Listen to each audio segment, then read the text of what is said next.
अस्सलाम वालेकुम students, welcome back to your biology class. आप देख रहे हैं मेरा YouTube channel Mariam Zahoor official. Don't forget to subscribe my channel and press the bell icon.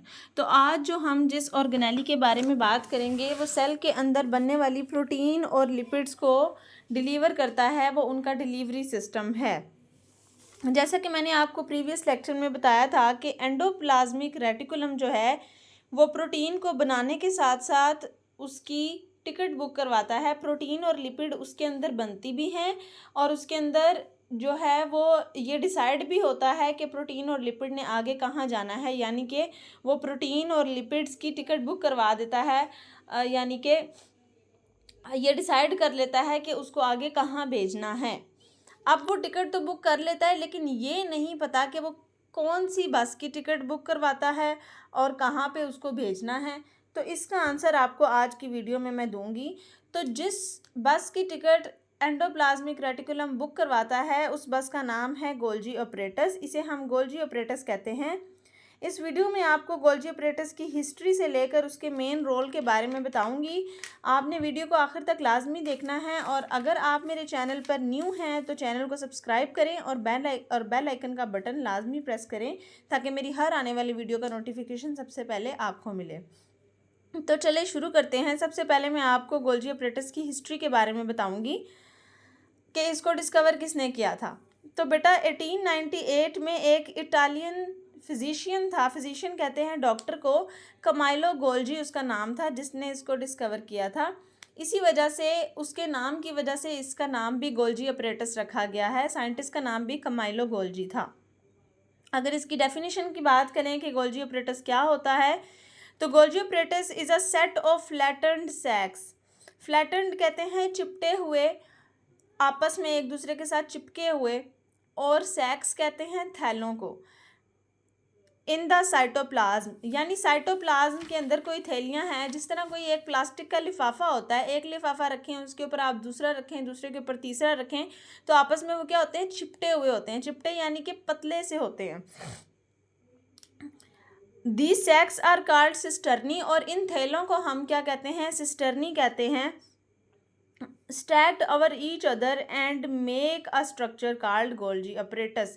stacked over each other का मतलब है, जैसे मैं आपको बना के बता रही हूँ कि stacked का मतलब है एक दूसरे के ऊपर जुड़े हुए हैं, तय के ऊपर तय लगी हुई है। एक तय नीचे लगाई, उसके ऊपर एक लेयर लगाई, उसके ऊपर एक लेयर लगाई, यानी लेयर बाय लेयर जो है कोई चीज़ पड़ी हो तो उसको कहते हैं स्टैक्ड ओवर। और जो ये बनाते हैं एक स्ट्रक्चर इस तरह का स्टैक्ड ओवर, इसको हम गोल्जी ऑपरेटस कहते हैं। ये साथ आप डायग्राम में भी देख सकते हैं, बुक के ऊपर भी बने हुए हैं।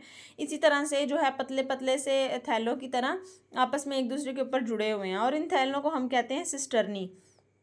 अगर इसके स्ट्रक्चर की बात की जाए, ये दिखने में कैसा है, तो मैंने आपको अभी बताया कि ये फ्लैटेंड सैक्स होते हैं जिसको हम सिस्टर्नी कहते हैं, जो कि एक दूसरे के ऊपर जुड़े होते हैं। उसके बाद इसके फंक्शन की बात की जाए कि गोल्जी ऑपरेटस क्या काम करता है, तो गोल्जी ऑपरेटस प्रोटीन और लिपिड की मॉडिफिकेशन करवाता है। मॉडिफिकेशन क्यों करवाता है, जो प्रोटीन उसके पास पीछे से आती है वो देखता है उसमें क्या कमी, कोई कमी पेशी तो नहीं है। अगर उसमें कोई कमी पेशी होती है तो उसको आगे भेजने के लिए, डिलीवर करने के लिए उसको जो है एक तरह से कंप्लीट कर देता है, उसको पूरा ड्रेसअप कर देता है। तो इसलिए उसकी मॉडिफिकेशन करवाता है। उसकी मॉडिफिकेशन करके फिर उसको पैक करता है छोटे छोटे मेम्ब्रेन बाउंडेड सैक्स में, यानी छोटे छोटे थैलों में पैक करता है, जिस थैले का नाम है गोल्जी वेजिकल्स। इसको हम कहते हैं Golgi vesicles. Basically Golgi vesicles के अंदर प्रोटीन पैक होकर जो है वो आगे जाती है, जैसे मैंने आपको बताया था। अच्छा, यहाँ फिर ये केप्ट इन सेल और transported to exterior in the form of secretion. या तो ये सेल के अंदर रहती है या फिर ये ट्रांसपोर्ट होके आउटसाइड ऑफ द सेल भी चली जाती है। तो अब आपको मैंने जैसे कि बताया था कि जो RER है, रफ एंडोप्लाज्मिक रेटिकुलम है, उसका क्या काम है, टिकट बुक करवाना। गोल्जी का क्या काम है, बस सर्विस प्रोवाइड करना, यानी जिसके अंदर बैठकर वो जाती है।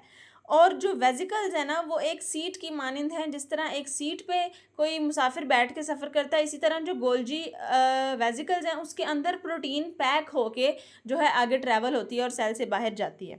तो अब आपके लिए एक क्वेश्चन है कि if Golgi apparatus damage then what will the effect on system और सेल, कि अगर गोल्जी ऑपरेटस डैमेज हो जाए, यानी जो प्रोटीन को ट्रांसपोर्ट कर रहा है वो डैमेज हो जाए, तो हमारी बॉडी के ऊपर या सेल के ऊपर क्या असर पड़ेगा। तो इसका आंसर आपने मुझे कमेंट में बताना है। तो अब आपको ये तो पता चल गया होगा कि प्रोटीन सेल तक पहुंच गई है, क्योंकि उसको पहुंचाने वाला कौन है, गोल्जी ऑपरेटस। अब गोल्जी ऑपरेटस ने प्रोटीन और लिपिड को तो आगे ट्रांसपोर्ट करवा दिया, लेकिन जो पीछे उसके एक्स्ट्रा मटेरियल बच गए हैं उनको डिस्ट्रॉय कौन करता है, उनकी सफाई कौन करता है। तो सेल के अंदर एक और ऑर्गेनेली है जिसका नाम है लाइसोसोम। ये सेल के अंदर क्लीनिंग सिस्टम को एक्टिवेट करवाता है। जब प्रोटीन और लिपिड अपनी अपनी जगह पर पहुंच जाते हैं तो पीछे जितना भी हार्मफुल टॉक्सिक मटेरियल होता है उसको डिस्ट्रॉय करता है। इसको हम जो है अगले लेक्चर में डिस्कस करेंगे। उसके लिए आपने मेरी अगली वीडियो लाजमी देखनी है। तब तक के लिए अल्लाह हाफिज़। और अगर मेरी वीडियो आपको अच्छी लगे तो इसे लाइक करें, मेरे चैनल को सब्सक्राइब करें और बेल आइकन का बटन प्रेस कर दें। Thank you.